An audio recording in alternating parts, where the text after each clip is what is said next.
ये इस बाइक का कोई फर्स्ट इम्प्रेशन वीडियो नहीं है, बिकॉज़ मैंने इस बाइक को 50,000 किलोमीटर चलाया है और 50,000 किलोमीटर चलाने के बाद में मुझे इस बाइक में क्या अच्छा लगा, क्या नहीं लगा, मुझे इस बाइक या फिर इस पर्टिकुलर प्रोडक्ट या फिर इस ब्रांड में मुझे क्या देखने को मिला, क्या कुछ सहने को मिला, वो आपको आज इस वीडियो में पता चलेगा। और साथ ही साथ मैंने इसके ऊपर कितना खर्चा किया है और क्या-क्या प्रॉब्लम मैंने इस बाइक के साथ में झेली है, इस बाइक के प्रोज़ और कॉन्स, ये सब मैं आपको इस वीडियो में एकदम डिटेल रिव्यू इस चीज़ का देने वाला हूँ। तो इस वीडियो में हम इस बाइक के प्रोज़ एंड कॉन्स के बारे में बात करेंगे कि मुझे क्या अच्छा लगा और क्या नहीं लगा, क्या बेहतर किया जा सकता था इस प्रोडक्ट के साथ में, और इस प्रोडक्ट में क्या-क्या नहीं आता है as compare to other bikes जो कि जो होंडा की आती है हाइनेस, या फिर जो डिफरेंट बाइक्स आती है जैसे कि ड्यूक होगी 250, इससे छोटी है वो, बट उसमें भी कई सारी चीज़ें ना आपको देखने को मिलती है जो इस बाइक में मिसिंग है। एंड मेरा नाम है एसएफओ और आप देख रहे हैं एसएफओ मोटो फिल्म्स, और आज हम रिव्यू करने वाले हैं मेरी खुद की बाइक जो कि एक क्लासिक रिबॉन 350 2022 का मॉडल। तो बेसिकली अगर शुरू किया जाए, इस बाइक की स्टोरी ऐसी है कि जब ये बाइक मैं बुक करने वाला था तो इसके पहले मैंने अपाची 310 देखी थी, 310 आरआर, फिर उसके बाद में कॉन्टिनेंटल भी बुक हुई थी मेरे हाथ से, बट मैंने उन दोनों को कैंसिल किया क्योंकि उनका राइडिंग कंफर्ट उतना ढंग का नहीं था जो कि मुझे इस बाइक में देखने को मिलता है। और आफ्टर ऑल ये यार मेरे पापा की पसंद थी तो मैंने इस बाइक को ले ली। ये कोई मेरा फर्स्ट इंप्रेशन वीडियो नहीं है, ये एक्चुअली में ये उन 50,000 किलोमीटर्स का नतीजा है जो मैंने इस बाइक के साथ जिए हैं। जो आप सुनोगे वो ओपिनियन नहीं, वो मेरा एक्सपीरियंस है इस पर्टिकुलर प्रोडक्ट या फिर इस ब्रांड को लेकर। इस बाइक के साथ मैंने क्या क्या झेला है और क्या क्या नहीं झेला है। ज़्यादातर रिव्यूज़ आप जो यूट्यूब पे देखते होंगे जैसे कि कोई कार के या फिर कोई बाइक्स के, तो वो मोस्टली ना लॉन्ग टर्म नहीं होते, वो ऐसे होते कि 1-2 महीने चला लिया आपने और व्यूज़ दे दिया। बट ये जो रिव्यू है ये 50,000 किलोमीटर का है, और 50,000 किलोमीटर के बाद में जो बचता है वही एक्चुअली में एक बाइक का एक्चुअल कैरेक्टर होता है। ये बाइक सिर्फ मैंने वीकेंड राइड्स के लिए परचेज़ नहीं की थी, एक्चुअली में ये मेरा डेली कम्यूटर है। मैंने इसको सिटी में चलाया है, ट्रैफिक में चलाया है, मैंने इसको लिटरली हर जगह चलाया, आप बोल सकते हो। इससे मैंने ऑफ रोडिंग भी की है, इसको मैंने बारिश में बहुत चलाया है, लॉन्ग राइड्स पे गया हूँ मैं, नाइट राइड्स पे गया हूँ। मेरे जो प्रीवियस व्लॉग्स हो गए आपने देखा होगा कि मैंने बाइक को बारिश में बहुत ज़्यादा यूज़ किया है। तो बेसिकली ये बाइक ने 50,000 किलोमीटर में इसने सब कुछ देख लिया है, सब कुछ जितना ये देख सकती थी इसने सब कुछ देख लिया है। और साथ ही साथ में अभी इसके साथ में इसके जो सस्पेंशन है, सीटिंग कंफर्ट है, इसके जो सीट्स है और इसका जो इंजन है वो एक्चुअली में इन टेरेंस पे कैसे परफॉर्म किया है, मेरा जो एक्सपीरियंस इस बाइक के साथ में रहा है, मैं आपको इन डिटेल आपको बताने वाला हूँ। तो इस बाइक की जो सबसे अच्छी बात मुझे लगती है वो है इसका सीटिंग कंफर्ट। आप देख सकते हो कि ज़्यादा अग्रेसिव नहीं है और ज़्यादा ही ना एवेंजर टाइप की लीन नहीं है, ठीक है। आप पीछे लीन नहीं हो, आपको ऐसा फील होगा इसके ऊपर बैठने के बाद में जैसे लिटरली आप सोफे पे बैठे हो। ये देख रहे हो, लिटरली आपके पैर एकदम स्ट्रेट होते हैं, आपकी बैक एकदम स्ट्रेट होती है, आप ना नॉर्मली एकदम कंफर्टेबली इसको चला सकते हो। क्योंकि मैंने इसको ना लिटरली 800 किलोमीटर इसको चलाया है, मेरे को उतना ज़्यादा बैक पेन नहीं हुआ जो कि 100-200 किलोमीटर में होने लगता है। तो राइडिंग कंफर्ट के नाम पे तो बाइक बहुत आगे है as compare to other bikes जो कि 350 सीसी में आती है। बट टू बी ऑनेस्ट, मुझे जो इस बाइक में कमी लगी है वो है इसकी सीट। देखो, आप जब यहाँ पे बैठते हो तो आपके जो बम्स होते हैं वो यहाँ पे होते हैं, पर एक्चुअल जो आपको कंफर्ट मिलता है वो यहाँ से मिलता है। अगर सीट थोड़ी सी और ऊपर होती तो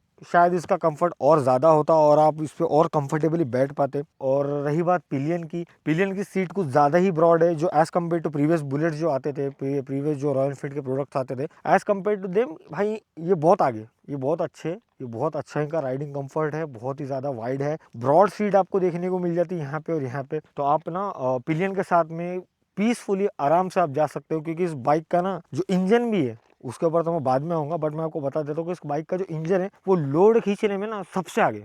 मतलब आपको लगेगा ही नहीं कि ना गाड़ी लोड खींच रही है करके। मैंने बोलना तो नहीं चाहिए, बट मैंने इसके ऊपर ट्रिपल राइडिंग भी की है, पिलियन के साथ में किया, और मोस्टली मैं इसके ऊपर सोलो ही घूमता हूँ क्योंकि मज़ा बहुत आता है मुझे इसको सोलो चलाने में। और इसकी जो सेकंड बेस्ट थिंग है वो इसकी फ्यूल कैपेसिटी जो कि आती है 13.5 लीटर्स के साथ में। आपको इसके अंदर में माइलेज यार लगभग आपको देखने को मिल जाता है 30 के करीब करीब, क्योंकि अभी E20 भी आया है तो मुझे 25-27 के करीब दे रही है। बट E20 के पहले इसके माइलेज हुआ करता था, मैंने इसको क्लेम किया 35 के करीब, close to 35 at a speed of 80 to 90 kilometre per hour. मैंने इसका अच्छा खासा माइलेज निकाला है, क्योंकि आपने मेरे मोस्ट ऑफ व्लॉग्स में देखा होगा मैं कभी 90 के नीचे आता नहीं, मैं बढ़ावा नहीं कर रहा अपना, क्योंकि बट ना ये कंफर्ट ही ऐसा प्रोवाइड करती है आपको कि लॉन्ग टर्म में ना आप 80-100 के बीच में ना आप इजीली क्रूज़ कर लेते हो। और रही बात इसके सस्पेंशंस की, तो यार आपको इसमें ना बेसिक से सस्पेंशन देखने को मिल जाते, इतने तगड़े नहीं मिलते, ठीक है। अपसाइड डाउन हो गया, ये हो गया, वो हो गया, ये सब नहीं मिलता आपको इसमें। अभी हम आ जाते हैं इस बाइक के ओडोमीटर की तरफ, जो कि आपको बहुत ही बेसिक सा देखने को मिलता है, बट बैक इन 2022 ये एक मेजर अपडेट ना रॉयल एनफील्ड ने किया था इस बाइक के साथ में, जो कि जो जितनी भी उनकी 350 सीरीज़ की जो लाइनअप आती है उसके साथ में उन्होंने ये एक अपडेट किया था कि उन्होंने ये एक ओडोमीटर दिया था। बट आपको इस ओडोमीटर में ना ज़्यादा कुछ देखने को मिलता है नहीं। आपको इसमें नॉर्मली सर्विस इंडिकेटर मिल जाता है, टाइम इंडिकेटर और फ्यूल गेज आप बोल सकते हो, ओडो, ट्रिप 1, ट्रिप 2, और आपका जब पेट्रोल ख़त्म होने लगता है तो आपको यहाँ पे एक ट्रिप एफ भी देखने को मिलता है, जिसमें कि बाइक आपकी 60 टू 70 किलोमीटर चल जाती है। अब अभी अपन ऊपर आते हैं तो ये जो इसका जो मेन मीटर है, जो स्पीडोमीटर है, यहाँ पे आपको माइल्स और किलोमीटर दोनों की इंडिकेशन मिल जाती है, और साथ ही साथ आपको battery, ABS and engine check light, indicators and all के फंक्शंस आपको यहाँ पे देखने को मिलते हैं।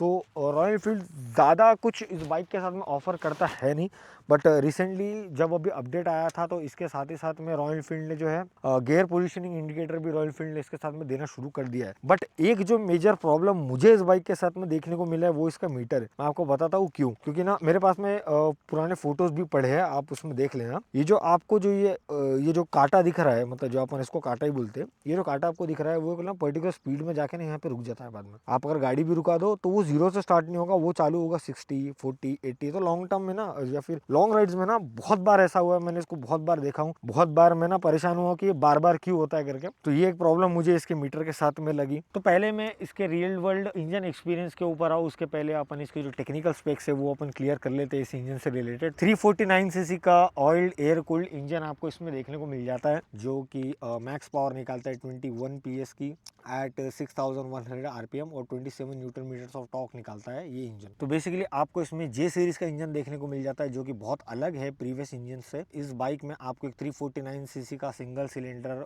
4 stroke engine, oil air cooled engine आपको इसमें देखने को मिलता है। इसमें कोई रेडिएटर नहीं आता है, जो कि एक सबसे बड़ा ड्रॉबैक है इस इंजन का। आई विश होता, बट नहीं है। देना चाहिए था इनफील्ड को, पर इनफील्ड ने देना चाहिए था इनफील्ड को, पर इनफील्ड ने नहीं दिया, क्योंकि यार वही बात है कि आपको इस पर डबल से ना R&D वगैरह करना पड़ता है। तो वहाँ पे कॉस्ट कटिंग के लिए इन लोगों ने जो है इसमें रेडिएटर नहीं दिया। बेसिकली आपको एक 349 सीसी का single cylinder air plus oil cooled engine यहाँ पे देखने को मिलता है विद EFI सिस्टम, जो कि आपको बेटर परफॉर्मेंस और फ्यूल इकोनॉमी निकाल कर देता है, जिससे कि आपको स्मूथनेस और कंफर्ट मिलता है। तो बेसिकली ये इंजन रेसिंग के लिए नहीं बना है। आपको अगर लगता है कि 350 सीसी का इंजन है, इसको मैं भगा लूँगा, ये कर लूँगा, वो करूँगा, नहीं, ये इंजन उस चीज़ के लिए नहीं है। बट आपको अगर इसका परफॉर्मेंस देखना है तो आप इसका परफॉर्मेंस देखते हो लो एंड टॉर्क में। इस बाइक का लो एंड टॉर्क बहुत तगड़ा है, बहुत मतलब बहुत ही ज़्यादा तगड़ा है। मैं आपको बताऊँगा वीडियो में आगे कैसे। और इस बाइक से ना आप ना लॉन्ग राइड्स में आप ना जो डिमांड करते हो, ये बाइक आपकी पूरी उस डिमांड को फुलफ़िल करती है, क्योंकि आप इसका राइडिंग स्टांस भी देखोगे तो बहुत तगड़ा है, और इसका इंजन ज़्यादा वाइब्रेट करता है नहीं। तो मेरे गाइस, जो गियर बॉक्स अपने को इस बाइक के साथ में मिलता है वो आता है 5 गियर का। पहला पड़ता है सामने, अब बाकी के 4 पड़ते हैं पीछे। ये गियर बॉक्स ऐसा है कि गियर बॉक्स ना ज़्यादा रेस ओरिएंटेड नहीं है। तो बेसिकली आप अगर इसमें स्मूथ शिफ्टिंग करोगे तो बहुत स्मूथली बिहेव करेगा। आप अगर इसको एक NS या फिर ड्यूक या फिर 390 जैसा आप इसके साथ में बिहेव करोगे तो ऑब्वियसली ये थोड़ा ना रफ आपको फीडबैक देगा। और साथ ही साथ मैंने इसमें गौर किया है ओवर द पास्ट 3 इयर्स, जब ये गाड़ी हीट हो जाती है सिटी ट्रैफिक में, ठीक है, तब थोड़ा ना ये गियर बॉक्स ना एकदम रफ बिहेव करने लगता है, पता नहीं क्यों, थोड़ा रफ हो जाता है इंजन। बट हाँ, हाईवेज पे कभी मेरे साथ में ऐसा नहीं हुआ कि गलती से कोई गियर गिर गया या फिर गलती से गियर उतर गया हो। बहुत अच्छा काम करता है गियर बॉक्स, बहुत अच्छा है, इंजन भी बहुत अच्छा है इस बाइक का। जो मेरा एक्सपीरियंस रहा, मैं उस हिसाब से आपको बता रहा हूँ कि गियर बॉक्स और इंजन बहुत अच्छा है इस बाइक का। तो यार स्पेक्स तो अच्छे दिखते हैं, बट रियल वर्ल्ड एक्सपीरियंस कुछ डिफरेंट होता है। तो चलिए अब अपन इसका रियल वर्ल्ड एक्सपीरियंस भी करते हैं कि ये सिटी में हाईवेज पे कैसे परफॉर्म करती है, क्योंकि आपने मेरी प्रीवियस वीडियोस में भी देखा होगा ये बाइक ना अच्छे से पुल कर लेती है। जो भी मैं इसके ऊपर ना लोड डालता हूँ, जो भी उसको रिस्पॉन्सिबिलिटी देता हूँ, ये बाइक अच्छे से फुलफिल कर लेती है। और सेल्फ मारने पे कुछ इसका इस तरीके से आवाज़ आता है।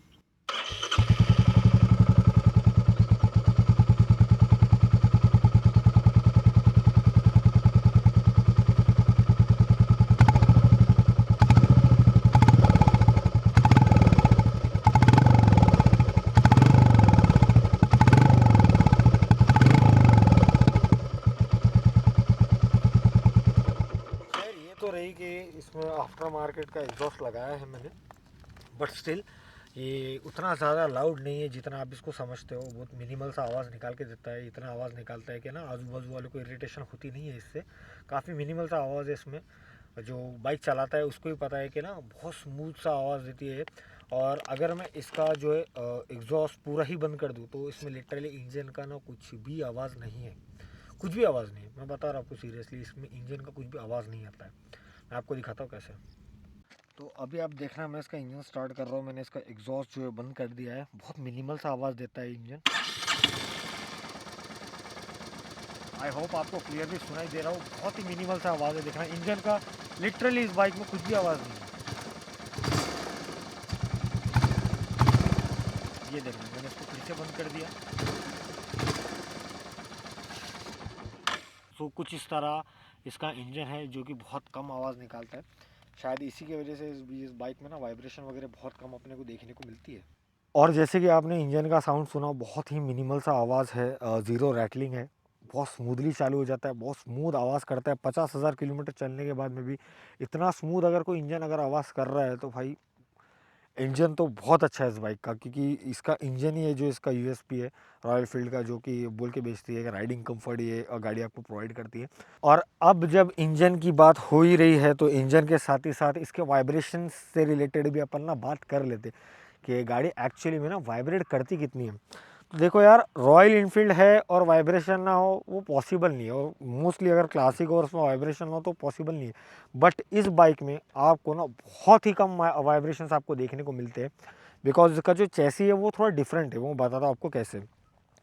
तो पहले बात कर ली जाए इसके वाइब्रेशंस की, तो आपको ना थोड़े बहुत वाइब्रेशन आपको फुट पेक्स पे देखने को मिलते हैं, और ज़्यादातर ना आपको हैंडल बार पे। और हैंडल बार का ही इकलौता एक ऐसा रीज़न है जिसके वजह से मैं इसके ऊपर साइड मिरर्स नहीं लगाता हूँ, क्योंकि आप ना जो इसके स्टॉक साइड मिरर्स आते हैं वो बहुत बेकार है, दिखता ही नहीं है कुछ भी, इतने छोटे छोटे से होते, व्यू कुछ ही नहीं दिखता है।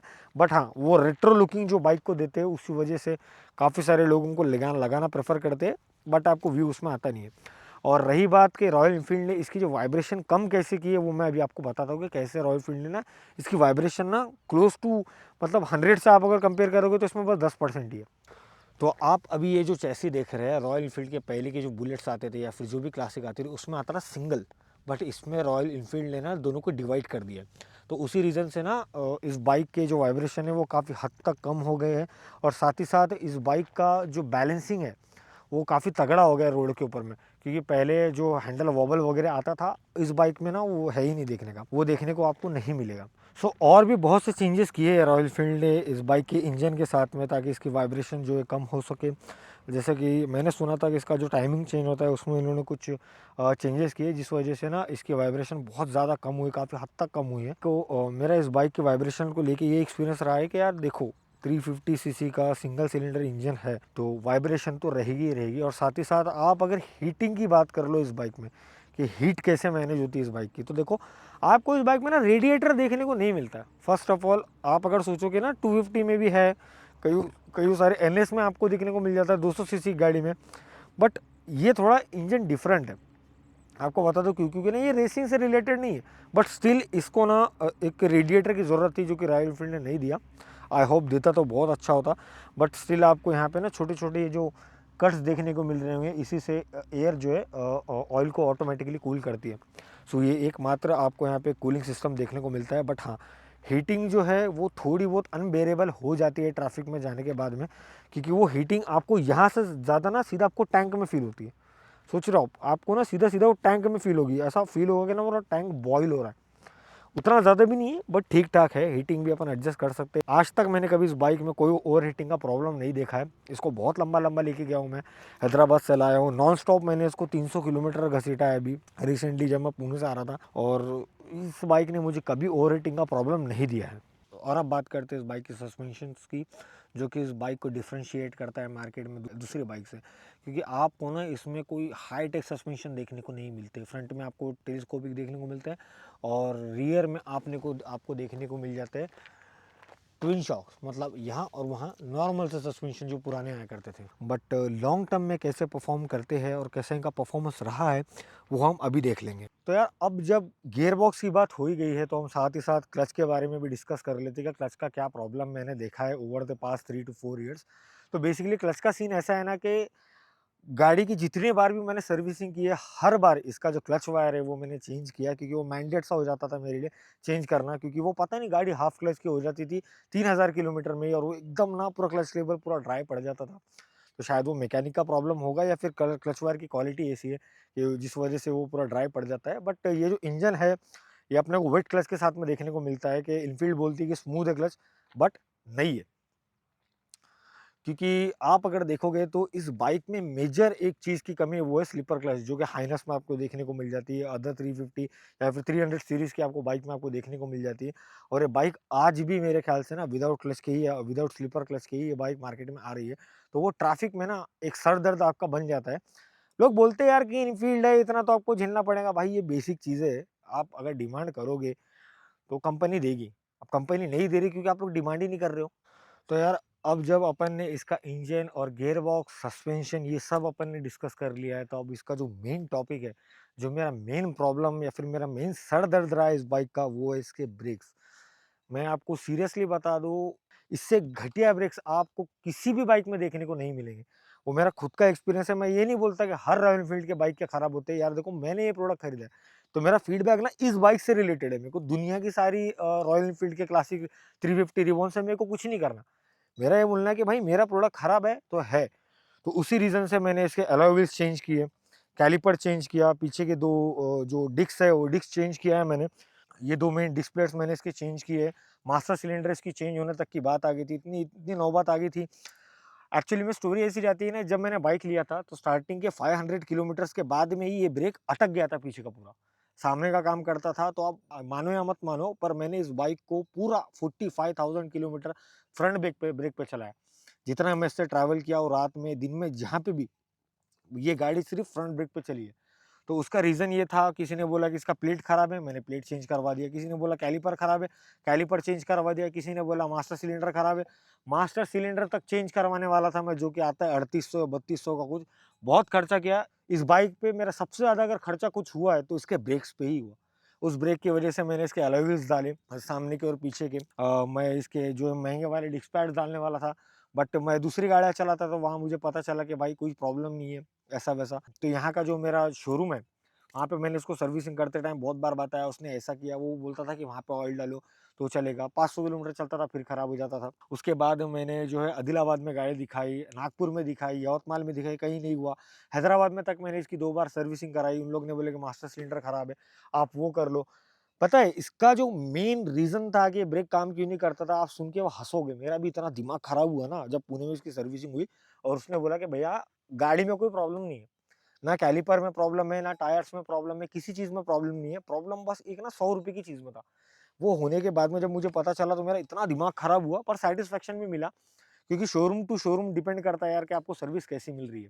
तो गाइस इतनी जगह पे सर्विस कराने के बाद में, मल्टीपल टायर चेंज करने के बाद में, अलॉय व्हील डलाने के बाद में, आपको अगर पता चले कि आपका जो रियर ब्रेक है वो एक रीजन की वजह से काम नहीं कर रहा, और वो है ये छोटा सा पिन। ये पिन दिख रहा है आपको, ये 100-120 रुपए का आता है। ये पिन खराब था, जिसकी वजह से ना ये जो डिस्क पैड जो है वो इजीली मूव नहीं कर पाते थे, वो अटक जाते थे। उसी रीजन से ना मेरा ब्रेक काम नहीं करता था। सोचो मैंने इतना खर्चा करवा दिया इस बाइक के ऊपर में, बस ब्रेक के ऊपर में। पर खैर जो भी हुआ अच्छा हुआ। उसी रीजन से मैंने ये ओरिजिनल अलॉय व्हील्स डाले अपने बाइक में, जो कि अभी बहुत रेयर है, आजकल दिखते नहीं है ये। अब जो भी आते हैं वो स्ट्रेट बार वाले आते हैं, बट हाँ ये वाले बहुत अच्छे हैं एज कम्पेयर टू अदर्स। ये दिखते भी बहुत अच्छे हैं, इनका लुक भी बहुत अच्छा है। ये अकेले सिर्फ ये अलॉय व्हील से मुझे कुछ 15,000 के पड़े, और इस ब्रेक के ऊपर में तकरीबन मैंने 25,000 के करीब करीब इसके ऊपर मैंने पैसा लगा दिया। बट हाँ, बस इस बाइक में एक ही मेजर प्रॉब्लम था, वो था इसका ब्रेक। अब वो सॉल्व हो गया तो ये बहुत मस्त चलती है। वो बस एक फीडबैक था मेरा इस बाइक को लेके कि इसके ब्रेक ढंग के नहीं है। बट हाँ, अभी वो वाला इश्यू जो अपना रिज़ॉल्व हो गया और बाइक बहुत अच्छी चलती है। बहुत अच्छी ब्रेकिंग है। उतनी भी नहीं कहूँगा मैं कि उतनी एनएस, आरएस जितनी इतनी तगड़ी है, बट नहीं, ठीक-ठाक है, काम चल जाता है। और अब जब इंजन, सस्पेंशन वगैरह सब पे बात हो गई है, तो अपन अब फाइनली मूव करते हैं इसके लाइट्स के तरफ। टू बी ऑनेस्ट, इसके जो लाइट है और इसका जो फिट एंड फिनिश है, जो भी आउटर पार्ट है इस बाइक का, जैसे इंडिकेटर हो गया, मड गार्ड हो गया या फिर शॉक अप कवर हो गया, क्लच वायर, जो भी है, जो वायर्स जो निकलते हैं इस बाइक के, जो फिट एंड फिनिश है इस बाइक का, अपन उसके ऊपर बात कर लेते हैं। बट उसके पहले मैं बात करता हूँ इसके लाइट्स के ऊपर में। जो सेकंड मुझे सबसे गंदी बात इस बाइक की लगती है वो इसके लाइट। आप किसी भी रॉयल फील्ड वाले को पूछ लेना, इसके जो स्टॉक लाइट्स आते हैं वो इतनी बेकार क्वालिटी के, इतने बेकार क्वालिटी के कि आपको कुछ भी नहीं दिखेगा, कुछ भी नहीं दिखेगा। सबसे बेकार लाइट्स पता है, मेरे ख्याल से 350 सीसी में रॉयल फील्ड के ही आते हैं। आप अगर ड्यूक से कंपेयर करो या फिर आप एक यूनिकॉर्न से भी कंपेयर कर लोगे ना, होंडा के, हाइनस का तो छोड़ दो, उनके लाइट्स बहुत तगड़े as compare to Royal Enfield. ये मेरा खुद का पर्सनल एक्सपीरियंस है। मैं ये नहीं बोल रहा कि सबके ही बेकार है। मैंने जितनों को देखा है और मैंने क्या जो कुछ भी एक्सपीरियंस किया है, मैं उस हिसाब से आपको बता रहा हूँ कि one of the worst quality of light ये प्रोवाइड करता है रॉयल एनफील्ड, क्योंकि आपको 2022 में भी इसमें हैलोजन लाइट आपको देखने को मिलता था और हैलोजन का थ्रो कुछ भी नहीं रहता था। तो मैंने इसके अंदर ना एलईडी बल्ब डलवाया, आई होप आपको दिख रहा हो, एलईडी डलवाया। तो एलईडी का ये जो गाले का जो शेप है, ये जो पूरी असेंबली है, असेंबली की वजह से थ्रो ढंग का आता नहीं है, तो उससे परेशान होकर मैंने फिर ये फॉग लैम्प डलवाए।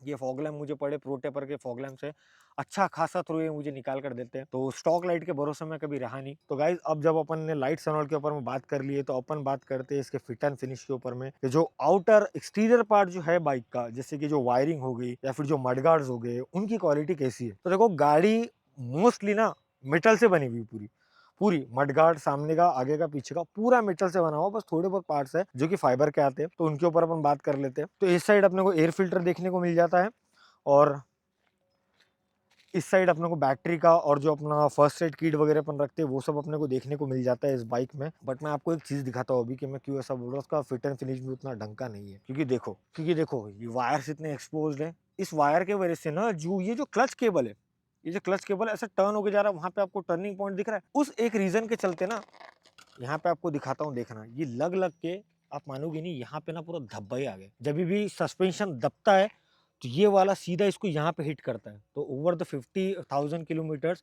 इसका कुछ ऐसा हाल हो गया है, आपको दिख रहा होगा। ये ना अभी ये इतना हो गया कि रिपेयर ही नहीं हो सकता। मैंने इसको बहुत ट्राई किया कि मैं इसको जो है गार्ड के अंदर से ले लूँ, बट वो मैकेनिक बोलता था कि नहीं, क्या क्लच बहुत हार्ड हो जाएगा, ऐसा हो जाएगा, वैसा हो जाएगा, तो उस वजह से ना मेरे को ये जो धब्बा है ये सहन करना पड़ा। और गाइज इसकी जो नंबर प्लेट की पोजीशन है वो सामने में तो ठीक है, बट जो पीछे में है उस वजह से पता है क्या होता है, ट्रैफिक में जब भी आप चलाते हो, मतलब एकदम टो टू टो, मतलब एकदम चिपक के जब बाइक्स चलती है या फिर कार चलती है, तो मोस्टली लोग क्या करते हैं ना, इसको जो ठोकना शुरू कर देते हैं पीछे से।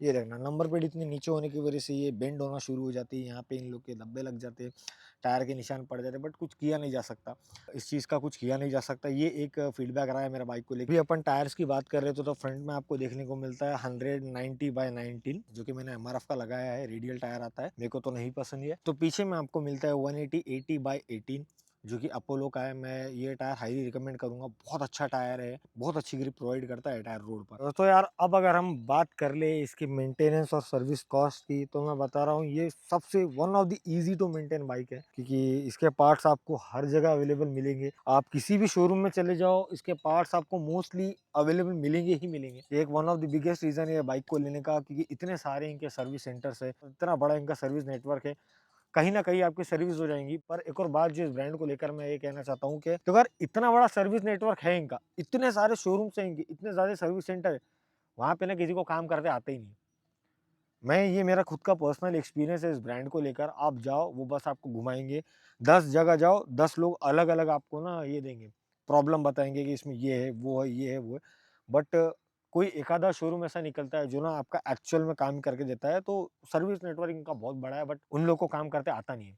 क्योंकि एक मेरा फीडबैक खुद का पर्सनल रहा है, जो मेरी खुद की जो सबसे पहली वीडियो है इस चैनल पे, उसमें आपने देखा होगा, आपने अगर वीडियो नहीं देखा तो आप जाके चेकआउट कर सकते हैं। तो उस वीडियो में मैंने शेयर किया कि मैंने ना यहाँ पर अपने हैंडल पे बूबू का मोबाइल माउंट लगाया था, तो उन लोगों ने सर्विसिंग में वो चोरी कर लिया। मैंने रिपोर्ट भी डाली, मैंने कंप्लेंट भी की, मैंने बोला उनको कि मेरे को सीसीटीवी के फुटेज बताओ, तो उन लोगों ने बोला कि उस दिन सीसीटीवी बनता हमारा, ये था वो था, 1500 का आता है, उन लोगों ने चोरी कर लिया। खैर मैंने बहुत कोशिश की लेने का, बट बाद में मैंने छोड़ दिया कि कुछ किया नहीं जा सकता ऐसे लोगों को। तो मेरा बोलना यही है कि इनका इतना सर्विस नेटवर्क इतना बड़ा है, लोग ढंग के नहीं है, ब्रांड बहुत अच्छा है बट काम करने वाले अच्छे नहीं है। और अब जब हमने गाड़ी का ओवरऑल पूरा देख लिया, इंजन से लेके तो टायर तक, हर चीज़ मैंने आपको एक्सप्लेन कर दी कि मेरा क्या एक्सपीरियंस रहा इस बाइक को लेके। अब मैं आपको बताता हूँ कि रियल वर्ल्ड में एक्चुअली में काम कैसे आता है, मेरा एक्सपीरियंस कैसा है, मैं इसको चलाता कैसा हूँ। आपको अभी राइडिंग शॉट्स भी मैं आपको दिखाऊँगा, वहाँ पे आप देखना कि इसके सस्पेंशन, लाइट्स और कैसे काम करते हैं, इसका गियर बॉक्स कैसा है, और ख़ास तौर पे इसका जो लो एंड टॉर्क है जिसकी मैं इतनी तारीफ़ कर रहा हूँ, वो कैसे काम करता है। इसका लो एंड टॉर्क जो जिसकी मैं इतनी बात कर रहा हूँ, वो कैसे काम करता है। और साथ ही साथ इसके टायर्स, ब्रेकिंग एंड ऑल पे भी अपन बात करेंगे गाड़ी चलाते हुए। तो गाइज़ आपने ये वीडियो अगर यहाँ तक देखी है तो आपको ये वीडियो अच्छी लग रही होगी, और आपको अगर वीडियोज़ अच्छी लगती है और मेरा काम अच्छा लगता है, जो मैं बताता हूँ वो देखना और वो सुनना अगर आपको अच्छा लगता है, तो लाइक करो, शेयर करो एंड सब्सक्राइब करो। आपको अगर नहीं अच्छा लगता तो कमेंट सेक्शन में मुझे बताओ कि मुझे किस चीज़ के ऊपर में और काम करना चाहिए, मुझे क्या इंप्रूव करना चाहिए जिससे कि मेरा कंटेंट आपको अच्छा लगे। तो अभी चलते हैं इसके राइडिंग शॉट्स की तरफ, मैं आपको बताता हूँ इस बाइक के बारे में और डिटेल में आपको बताता हूँ। तो गाइज़ अभी हम बात कर लेते हैं इसके रियल वर्ल्ड एक्सपीरियंस के बारे में। कैसा है फीडबैक अपने को देता है इसका इंजन, इसका गियर बॉक्स, इसका सस्पेंशन, ब्रेक्स एंड ऑल। और अभी जाते-जाते अपने को क्या देखने को मिला? भाई का तो हैप्पी न्यू ईयर हो गया जी। तो गाइज़ अभी अपन इसको थोड़ा पुल करके देखते हैं, साथ ही साथ अपन इसका गियर बॉक्स भी चेक कर लेंगे। आप देख सकते हो कि शिफ्टिंग जो इसकी जो गियर बॉक्स की जो अप शिफ्ट डाउन शिफ्ट है वो काफ़ी ठीक है और गाड़ी ईज़िली 80 तक पुल कर लेती है। तो गाइज़ अभी आप देख रहे हो कि मेरी गाड़ी आइडियली सेकंड गियर पे चल रही है। इसकी जो शिफ्टिंग है अप शिफ्ट या फिर डाउन शिफ्ट आप बोल सकते हो, काफ़ी स्मूथ है क्योंकि मैं रफली इसको अप शिफ्ट या डाउन शिफ्ट नहीं कर रहा हूँ। और साथ ही साथ आप इसकी बैलेंसिंग भी चेक कर सकते हो 80-70 पे आप इसको ना रेस देते हुए, पिकअप देते हुए आप टर्निंग जो है काट सकते हो। काफ़ी स्मूथ बैलेंसिंग और आपको काफ़ी स्मूथ इंजन ना इस बाइक में देखने को मिल जाता है। और यार मेरे हिसाब से आप अगर ना इसको क्रूजिंग के लिए या फिर टूरिंग के लिए ले रहे हो, जैसे कि मैंने लिया है, मोटो व्लॉगिंग के लिए बोल सकते हो, मैं इसको बहुत पहले परचेस किया था, तो आप देख सकते हो कि इसका सस्पेंशन भी ना हाई स्पीड में अच्छा खासा इसको ना मेंटेन कर लेता है। बट हाँ, सडन ब्रेकिंग वगैरह ये बाइक उतनी अच्छे से हैंडल नहीं कर पाती है। अभी हम ट्राई करते हैं इसको 0 to 100 या फिर ना जितना ही जा सकते उतना पुल करने का। तो आप देख सकते हो कि थर्ड और फोर्थ गियर पे अच्छी खासी गाड़ी पुल कर रही है अभी भी। मेरे इसके हिसाब से इंजन अच्छा खासा है और ना बैलेंसिंग भी आप चेक कर लेना बाइक की कैसी है।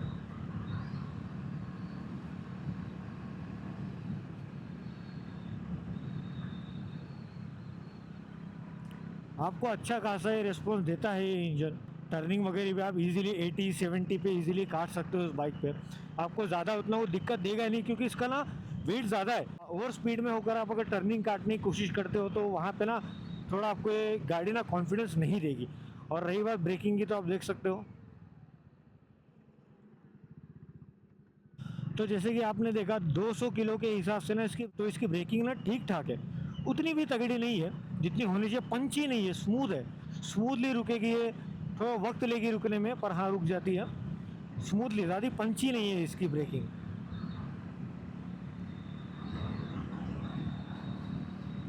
और अभी अपन इसको 0 to जितना ये जा सकते उतना अपन इसको पुल करने का ट्राई करते हैं।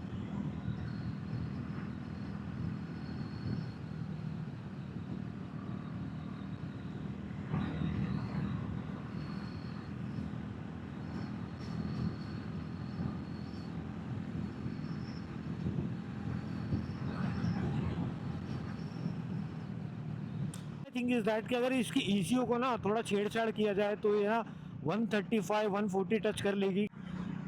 जब मैंने पहले इसको परचेज़ किया था तो इस बाइक ने ना इजीली 130-135 ने इसने टच कर लिया था। तो अगर इसको ईसीयू को थोड़ा सा रीमैप किया जाए तो 140-145 तक ये बाइक जा सकती है। बट ये बाइक इस चीज़ के लिए नहीं बनी है। फॉर द वीडियो पर्पज़ में ये चीज़ बता रहा हूँ। मैं नहीं बोल रहा हूँ कि आप भी इस चीज़ को भगाओ। 200 किलो की है भैया, बैलेंस नहीं हुई तो बहुत बुरा हाल होगा आपका। आप यहाँ पे सस्पेंशन का ड्राइव भी चेक करना है कि सस्पेंशन कैसे काम करते हैं।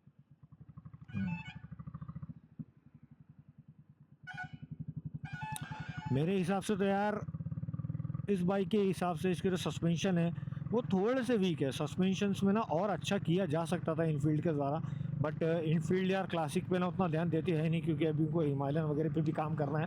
तो आई थिंक ना क्लासिक को वो रेट्रो रखने के चक्कर में ना अपडेट देते ही नहीं है मेजर।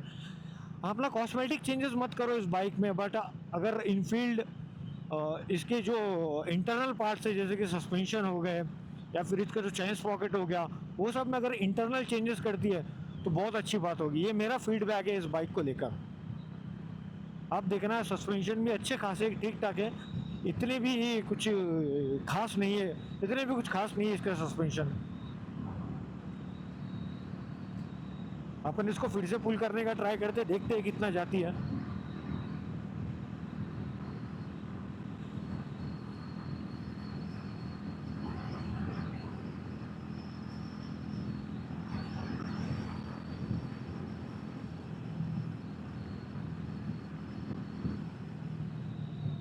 तो अभी फ़िलहाल तो 110 के ऊपर जा नहीं रही क्योंकि इसको बहुत लंबा ड्यूरेशन चाहिए यार। मैं जैसे कि आपको पहले बताया ये रेसिंग इंजन नहीं है तो इसको ना बहुत लंबा चाहिए रहता गैप। कि ये 120 140 या फिर ना 135 ये टच करे। इसको बहुत लंबा ड्यूरेशन चाहिए रहता। मेरा बोलने का मतलब वही है कि आप अभी देख लो 80 पे कितना स्मूथली इंजन चल रहा है। 50,000 किलोमीटर चलने के बाद में भी अगर आपको ऐसा फीडबैक मिल रहा है तो इंजन में रॉयल एनफील्ड ने बहुत अच्छा काम किया, बहुत अच्छा इंजन दिया। और ये वही इंजन है जो आपको ना जीटी में देखने को मिलता है, फिर उसके बाद में सुपर मीटियोर और मीटियोर में देखने को मिला, और अब आपको क्लासिक की जितनी भी सीरीज़ है 350 के लाइनअप, ये जे सीरीज़ का इंजन आपको वहाँ देखने को मिलता है। तो मेरे हिसाब से तो इंजन राइडिंग कंफर्ट में इस बाइक का तोड़ नहीं है, क्योंकि आप आइडली बैठते हो, आइडली चलाते हो, 80-90 पे बहुत प्यारा क्रूज करती है, अच्छा खासा माइलेज आपको ये बाइक निकाल कर देती है। तो मेरे हिसाब से तो यार अगर 350 में कंफर्ट के साथ में राइडिंग एक्सपीरियंस चाहिए आपको, तो वो ऑब्वियसली रॉयल एनफील्ड ही होगी। तो यार अब जब इसकी इंजन की और ब्रेकिंग की बात हो ही रही है, तो साथ ही साथ ना अपन इसका एक जो यूनिक, जो इसका जो यूएसपी है, जो रॉयल एनफील्ड बोलकर आपको बेचता है कि इसका लो एंड टॉर्क बहुत प्यारा है, तो वो मैं आपको बताता हूँ कैसे। क्योंकि इसका पिस्टन जो है ना वो थोड़ा लंबा है, तो ये बाइक ना लो एंड में ना बहुत अच्छा परफॉर्म करती है। जैसे कि आपको दिख रहा होगा, गाड़ी मेरी अभी न्यूट्रल है, ये मैंने डाला फर्स्ट गियर और ये गाड़ी निकलने लगी। ठीक है, गाड़ी झटके नहीं मारेगी। अब देखना मैं सेकंड गियर डालता हूँ, सेकंड गियर भी मैंने डाल दिया, और अब मैं डाल रहा हूँ थर्ड। थोड़े बहुत झटके मारेगी, बाद में पेस पकड़ लेगी, और जैसे इसने पेस पकड़ा अब मैं डालता हूँ फोर्थ। थोड़े से झटके मारेगी, ये बंद नहीं पड़ेगी। अब इसने पकड़ लिया, अब मैं डालता हूँ पांचवा। ये देखना, हल्के से झटके मारेगी फिफ्थ गियर में, बट ये बंद नहीं होगी। देखना,